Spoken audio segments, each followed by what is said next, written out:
पश्चिम बंगाल में चुनाव संपन्न हो गए, लेकिन दिलों के अंदर धधकती आग अभी भी अंगारे बनकर बरस रही है और टीएमसी, भारतीय जनता पार्टी एक दूसरे पर आरोप प्रति आरोप लगाने से चूक नहीं रहे हैं। जहां भी मौका मिलता है लुच्चे लफंगे इन पार्टियों के दंगा फसाद करने से बाज नहीं आते। वहीं पश्चिम बंगाल में राजनीति में एक और घमासान प्रारंभ हो गया। ममता बनर्जी और अभिषेक बनर्जी के खिलाफ मामला दर्ज हो गया। नमस्कार, मैं मुकेश उदेनिया, आप देख रहे हैं सीधे बोल यूपी, जिसमें आप सभी का स्वागत है। पश्चिम बंगाल की राजनीति में अब घमासान अपने चरम पर पहुंचा। ममता बनर्जी और अभिषेक बनर्जी के खिलाफ भाजपा कार्यकर्ता लगातार कार्रवाई की मांग कर रहे हैं। इसी बीच अभिषेक बनर्जी के खिलाफ एफआईआर दर्ज होने से बंगाल की सियासत और गर्म हो गई। कोलकाता के विधाननगर नॉर्थ साइबर क्राइम थाने में अभिषेक बनर्जी के खिलाफ मामला दर्ज किया गया है। आरोप है कि चुनावी भाषणों के दौरान उन्होंने केंद्रीय गृह मंत्री अमित शाह पर तीखी टिप्पणी की और भड़काऊ बयान दिए। पुलिस ने शिकायत मिलने के बाद जांच शुरू कर दी। अब टीएमसी कार्यकर्ता सवाल उठा रहे हैं कि अगर अभिषेक बनर्जी के बयान पर एफआईआर दर्ज हो सकती है तो फिर अमित शाह के उस बयान पर कार्रवाई क्यों नहीं हुई, जिसमें उन्होंने चुनावी रैली में कहा था कि 4 मई के बाद टीएमसी के गुंडों को छिपने की जगह नहीं मिलेगी और उन्हें उल्टा लटका देंगे। यानी चुनाव आयोग चुप्पी साध कर बैठ गया और जो ज्ञानेंद्र कुमार पूरे देश को ज्ञान बांट रहे थे, उनके कानों में लगता है यह बात नहीं सुनाई दी। लेकिन एक कहावत है, सुमरत को नहीं दोष गुसाएं। जो सामर्थ होता है उसे किसी तरह का कोई दोष नहीं लगता और भाजपा की जहां सरकार बनने की उम्मीद नहीं दिख रही थी, वहां बन गई तो सोने में सुहागा हो गया। इसलिए यह उद्दंडता बंगाल में हो रही है। यह बयान बंगाल के चुनाव के दौरान बेहद विवादों में रहा है।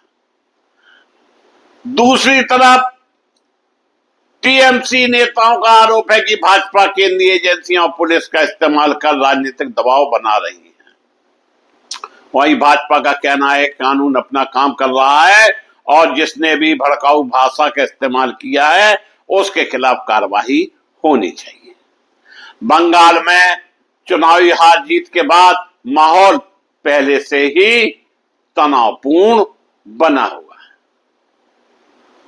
टीएमसी लगातार चुनावी साजिश और एजेंसियों के दुरुपयोग का आरोप लगा रही है, जबकि भारतीय जनता पार्टी इसे जनता का फैसला बता रही है। वहीं पश्चिम बंगाल में एक और नया मोड़ आया है। पश्चिम बंगाल की राजनीति में एक बार फिर बड़ा मोड़ देखने को मिला। भाजपा नेता शुभेंदु अधिकारी को हाई कोर्ट से बड़ा झटका लगा। अदालत ने उस कार्रवाई पर सवाल खड़े किए जिसे लेकर राज्य में भारी राजनीतिक विवाद खड़ा हो गया। दूसरी तरफ ममता बनर्जी इसे अपनी राजनीतिक और प्रशासनिक जीत के रूप में पेश कर रही है। ममता बनर्जी ने कहा कि कोलकाता और आसपास के इलाकों में जिस तरह तनाव, अराजकता माहौल बनने की कोशिश हो रही है, बनाने की कोशिश हो रही है, या दिखाने की कोशिश हो रही है, या इलाके को तोड़ने की कोशिश हो रही है, उस पर अदालत की टिप्पणी ने बहुत कुछ साफ कर दिया है कि आरोप यह भी लगाए गए कि मुस्लिम बहुल क्षेत्रों में अवैध निर्माण के नाम पर कार्रवाई की गई, जबकि स्थानीय लोग दस्तावेज दिखाने को तैयार थे। विपक्ष और स्थानीय लोगों का कहना है कि उनकी बातें सुने बिना कार्रवाई की गई। भाजपा का पक्ष है कि कानून के अनुसार कदम उठाए गए। इस पूरे विवाद ने बंगाल की राजनीति को और गर्म कर दिया। तृणमूल कांग्रेस ने इसे लोकतांत्रिक जीत बता रही है, जबकि भाजपा इसे कानून व्यवस्था और अवैध निर्माण का मुद्दा कह रही है। यानी अभी भी कानून की आड़ में जो खेल बंगाल में हो रहा है वह आने वाले समय के लिए अच्छा नहीं है। दुश्मनी ठीक नहीं होती, चाहे वो किसी पार्टी के लिए। इसी बीच एक बड़ा मामला चर्चा में आ गया जो देश की आर्थिक और टैक्स की नींव से जुड़ा है। रिलायंस इंडस्ट्री से जुड़े एक बिजनेसमैन चैनल पर खबर चलाई गई कि विदेश पढ़ने जाने वाले छात्रों पर नया टैक्स लगाया जा सकता है। यह खबर तेजी से वायरल हुई और छात्रों तथा अभिभावकों में चिंता बढ़ गई। लेकिन बाद में प्रधानमंत्री नरेंद्र मोदी ने खुद सोशल मीडिया पर इस खबर का खंडन किया। उन्होंने साफ कहा कि सरकार की ऐसी कोई योजना नहीं है और विदेश जाने वाले छात्रों में किसी नए टैक्स को लेकर कोई इरादा नहीं है। प्रधानमंत्री द्वारा सीधे प्रतिक्रिया देने के बाद इस मुद्दे पर फैली अटकलों पर विराम दी गई। यानी देश में हमारे प्रधानमंत्री को कहना पड़ रहा है कि इस तरह की कोई बयानबाजी, इस तरह की कोई बात मेरे द्वारा नहीं कही।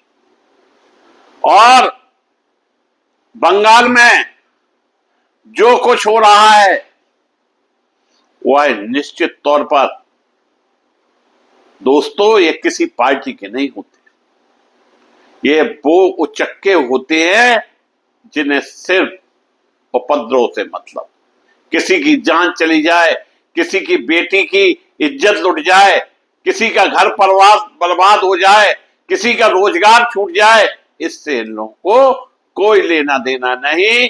डंडा में झंडा लगाओ और मैदान में दो रोटी खाओ और ताल बजाकर एक दूसरे पर आक्रमण करना प्रारंभ कर दो। यही आज की राजनीति रह गई है।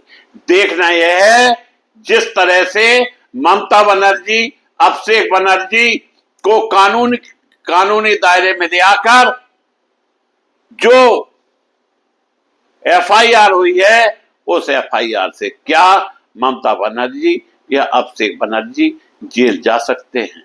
और जो आरोप हमारे देश के गृह मंत्री पर लगा रहे हैं, क्या इनकी भी एफआईआर होना चाहिए या चुनाव आयोग को यह दिखाई नहीं देता है? कानून तो देश में सभी के लिए बराबर है। देखना यह है बंगाल मामले में आगे होता क्या। इन्हीं के साथ हम अपने शब्दों को विराम देता हुआ आप लोगों से उम्मीद करता हूं कि आप चैनल को सब्सक्राइब करें। बहुत बहुत धन्यवाद।